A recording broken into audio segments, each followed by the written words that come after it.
প্রায় কাছাকাছি এসে পড়েছি, তাই হচ্ছে মানুষজন নামার জন্য প্রস্তুত হয়েছে। এরপর একটি বড় লঞ্চ আমরা দেখতে পাই, এটি হয়তো বরিশাল বা চাঁদপুর যাবে। ঢাকা থেকে রওনা রওনা করেছে।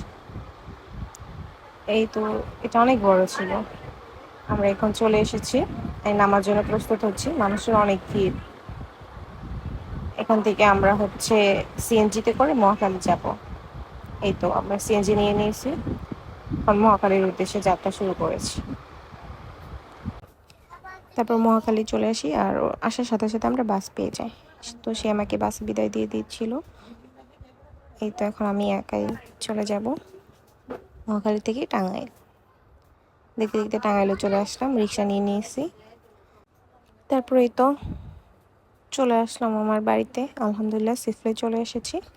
তো ভিডিওটি কেমন লাগলো জানাবেন আমাকে, আর এরকম ভিডিও পেতে আমার চ্যানেলটি সাবস্ক্রাইব করে দেবেন। ধন্যবাদ সবাইকে দেখার জন্য।